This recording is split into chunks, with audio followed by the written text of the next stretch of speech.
आज हम सभी जो है इंग्लिश के कक्षा 10 के इंग्लिश को पढ़ेंगे, इंग्लिश सब्जेक्ट को पढ़ेंगे। ठीक है, तो आप लोग ध्यान दीजिएगा, अच्छे से पढ़िएगा। जहाँ पर ना समझ में आए आप वहाँ पर कमेंट बॉक्स में ज़रूर पूछ लीजिएगा। ठीक है, तो ध्यान दीजिएगा। आज हम लोग जो है सबसे पहला चैप्टर पढ़ेंगे, प्रोज का सबसे पहला chapter, a letter to God. ठीक है, फर्स्ट फ्लाइट प्रोज में ए लेटर टू गॉड पढ़ेंगे। ठीक है, यह है हमारा पहला part, a letter to God, जिसे जीएल फ्यून्स के द्वारा लिखा गया है। ठीक है, जीएल फ्यून्स इस पाठ के लेखक हैं, जिसका हिंदी अर्थ है भगवान को एक पत्र, और अंग्रेजी में इसका जो है अनुवाद है वो ए लेटर टू गॉड होता है। ए लेटर मतलब एक पत्र, टू गॉड भगवान के लिए। ठीक है, इसे जो है जीएल फ्यून्स के द्वारा लिखा गया है। ये एक अंग्रेजी लेखक हैं जिन्होंने जो है इस पाठ को लिखा है। ठीक है, तो मैं आपको छोटा सा एक कहानी बता दे रहा हूँ। वैसे आपको सारांश मैं आपको बता दे रहा हूँ हिंदी में। आप जब आप अपनी भाषा हिंदी में अच्छे से समझे रहेंगे तो आप अनुवाद जो है जानने के बाद इसका अंग्रेजी में कर सकते हैं अनुवाद। ठीक है, तो लेंचो इस पाठ का मेन कैरेक्टर है। लेंचो क्या होता है? एक किसान होता है जो एक फसल उगाता है, और एक अच्छी फसल जो है उसकी खेतों में लहलहाती हुई उत्पन्न होती है, पैदा होती है। लेकिन क्या होता है कि अचानक से एक बहुत तेज की बारिश हो जाती है, और उसमें एक ओलावृष्टि भी होती है, जिसके साथ जो है उसका फसल जो है बहुत ही निर्ममता से बर्बाद हो जाता है। ठीक है, तो वो क्या करता है कि निराशापूर्ण रूप से जो है भगवान पर विश्वास करते हुए उनको एक पत्र लिखता है, और जो है अपनी इस हानि के लिए पैसे मांगता है, 100 पैसे। ठीक है, उसके बाद कहानी में क्या हुआ मैं आपको जो है इस पाठ को पढ़ाते वक्त अच्छे से बताता रहूँगा। ठीक है, तो ध्यान दीजिएगा कि पाठ को हम बहुत ही अच्छे से पढ़ेंगे, मन लगा कर पढ़ेंगे, और आप भी हमारा साथ दीजिएगा। ठीक है, तो मैं जो है फर्स्ट पैसेज पढ़ रहा हूँ, ध्यान दीजिएगा।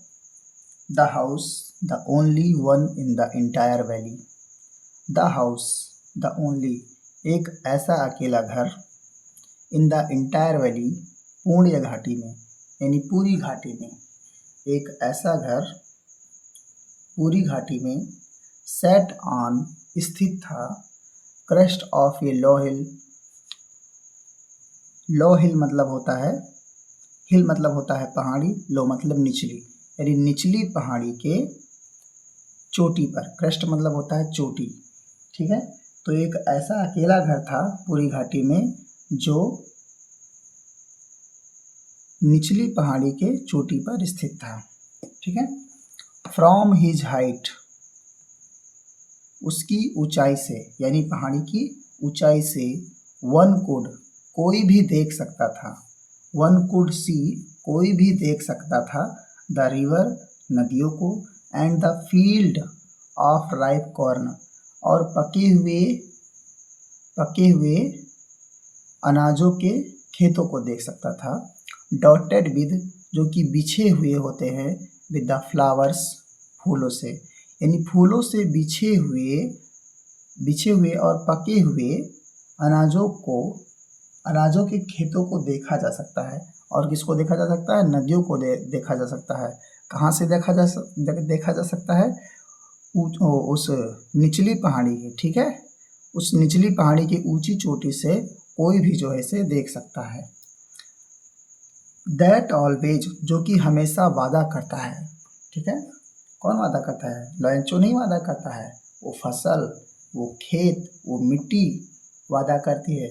प्रॉमिस्ड मीन्स वादा करती है अ गुड हार्वेस्ट, एक अच्छी फसल देने की। ठीक है, full stop. The only one thing the earth needed was a downpour, और at least A Sawar.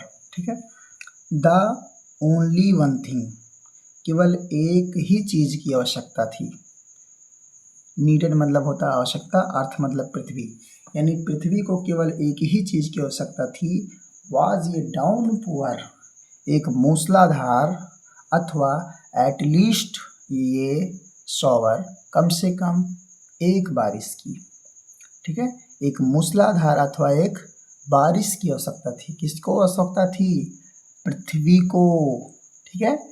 Through out the morning, morning यानी सुबह होने पर, लैंचो हु न्यो जो कि जानता था, हिज फील्ड्स इंटीमेटली जो कि घनिष्ठता से, ठीक है, अपने खेतों को जानता था, घनिष्ठता अर्थात नज़दीकी से जानता था, ठीक है। हैड डन नथिंग इल्स, कुछ नहीं किया था, हैड डन नथिंग इल्स, कुछ नहीं किया था, but see the sky towards the north east, north मतलब उत्तर, ईस्ट मतलब पूरब, यानी उत्तरी पूर्वी, टूवर्ड्स की ओर, द स्काई आसमान के, यानी आसमान के उत्तरी और पूर्वी की ओर देखते हुए, ठीक है, उसने कुछ नहीं किया। कौन नहीं किया? लैंचो, जो कि अपने खेतों को अच्छे से यानी नज़दीकता से जानता था, ठीक है। उसके बाद क्या है? Now we are really going to get some water. तो अब जो है बच्चों हम दूसरा पार्ट पढ़ते हैं, दूसरा पैराग्राफ। तो ध्यान दीजिएगा आप सभी लोग, स्पेलिंग नहीं सॉरी, मीनिंग को ध्यान देते रहेंगे। जहाँ आप मीनिंग नहीं जान पाते हैं या नहीं जानते हैं तो उसको आप जो है एक कॉपी में नोट करते चलिए, ठीक है। मैं आपको एक एक वर्ड का जो है अर्थ बताता चलूँगा, आप उसे ध्यान से समझते चलेंगे। मैं ये हिंदी अर्थ नहीं देख रहा हूँ कि ये कैसा लिखा हुआ है, मैं आपको अपने शब्दों में बताऊँगा कि ये क्या लिखा हुआ है, ठीक है। तो आप जो है अच्छे से समझने का प्रयास कीजिए और दिमाग में इस कहानी को बैठाइए, क्योंकि जब आप इस कहानी को अच्छे से दिमाग में बैठा लेंगे तभी आप जो है उसका उत्तर दे पाएंगे, ठीक है। ध्यान दीजिएगा। तो पहले पैराग्राफ में हमने ये जाना कि जो है लैंचो का घर कहाँ था, ठीक है, उसकी फसल कैसी थी, हम जो है उस पहाड़ी की चोटी से क्या क्या देख सकते थे, ठीक है, और लैंचो जो है अपने खेतों को कैसे जानता था, कैसे नहीं जानता था, इसके बारे में जाने। अब दूसरा पैराग्राफ क्या है, इसके बारे में क्या जानेंगे, अभी आप इसको देखिए, ठीक है। तो now we are really going to get some water, women एक औरत है, ठीक है, जो कि कहती है अब हम कुछ पानी प्राप्त करने वाले हैं। गेट मीन्स होता है प्राप्त करना, सम वाटर कुछ जल या पानी, रियली मतलब वास्तव में, गोइंग मतलब जा रहे हैं यानी पाने जा रहे हैं, हम जो है कुछ पानी प्राप्त करने जा रहे हैं, उस औरत ने कहा। नाउ मीन्स अब।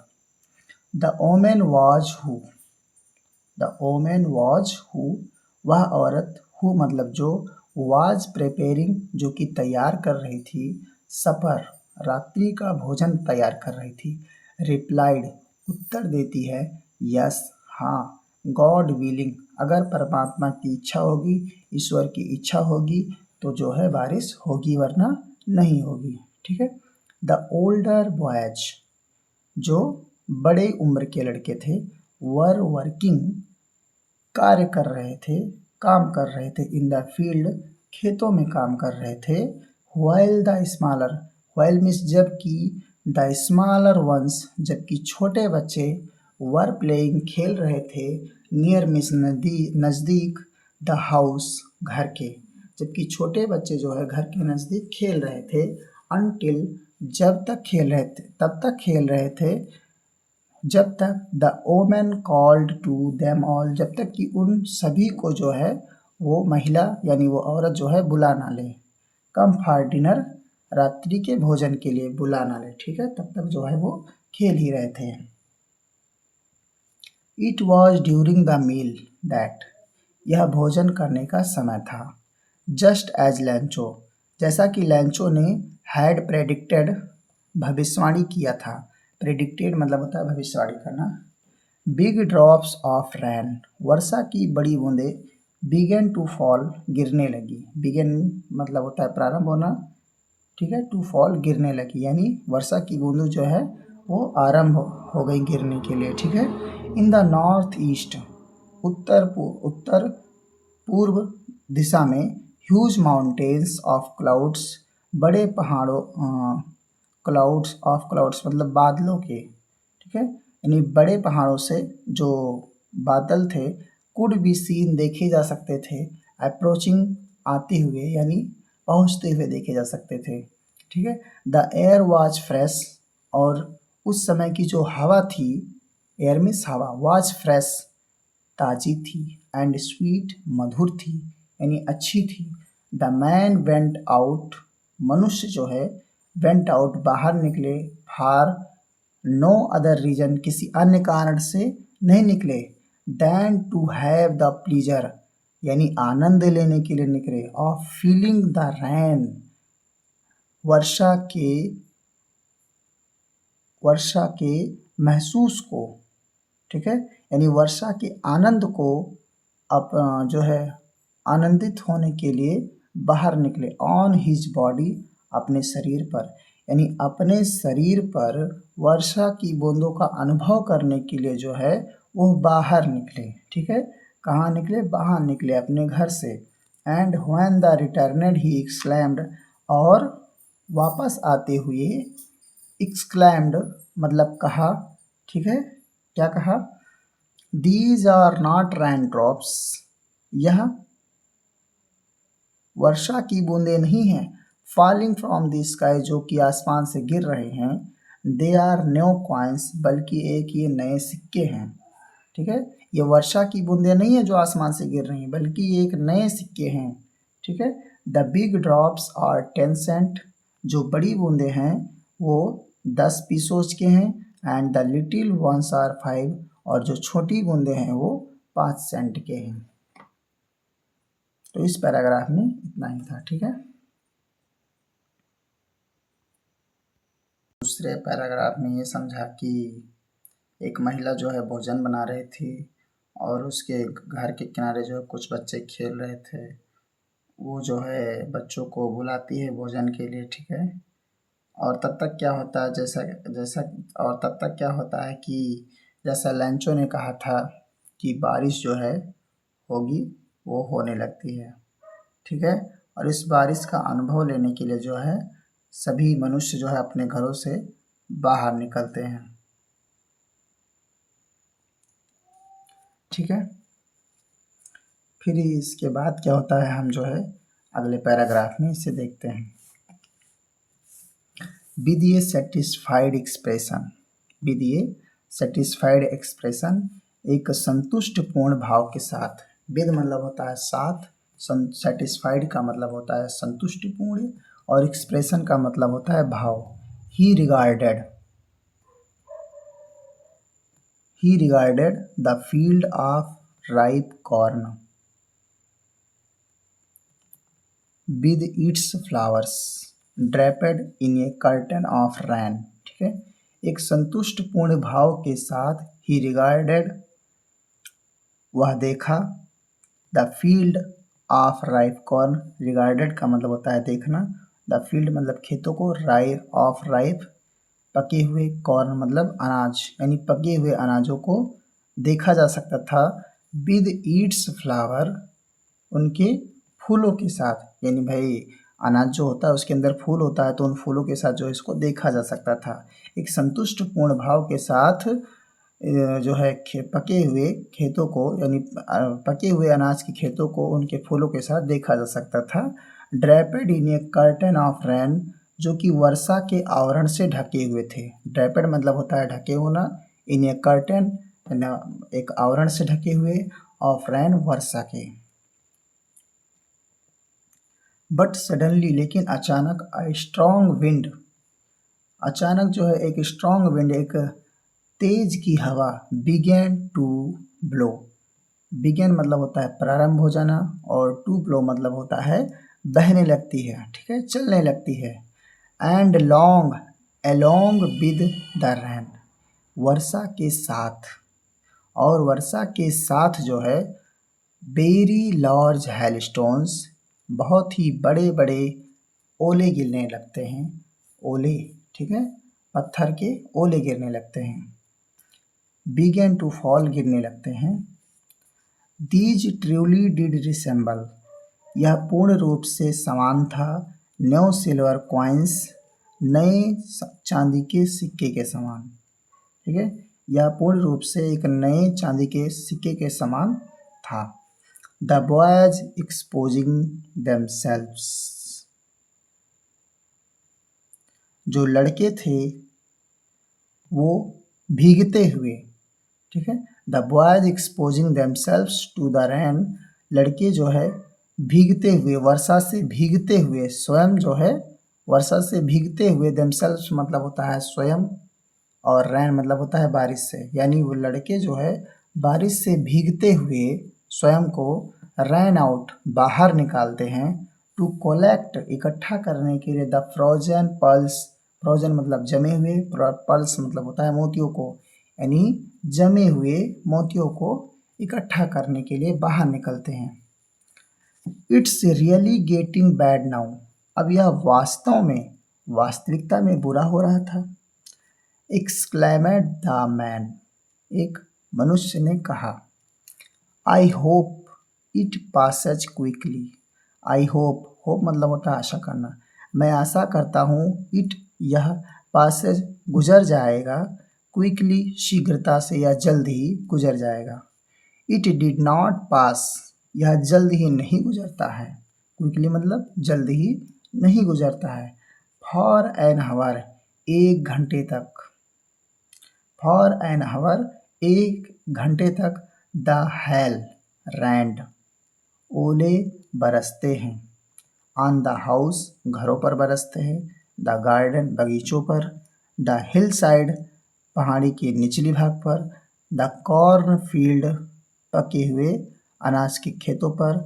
ऑन द होल वैली, पूरी घाटी में, यानी एक घंटे तक इन सभी जगहों पर जो है ओले बरसते रहे। द फील्ड वाज वाइट, खेत सफ़ेद हो गए। As if covered with salt, जैसा कि मानो इस पे नमक छिड़का गया हो, ठीक है।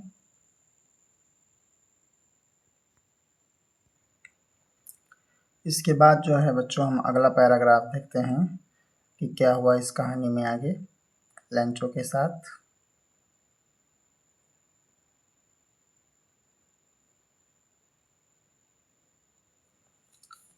Not a leaf remained on trees, not a leaf का अर्थ एक भी पत्ती नहीं बची, रिमेनेड मतलब बचना, नहीं बची, ऑन द ट्रीज, पेड़ों पर।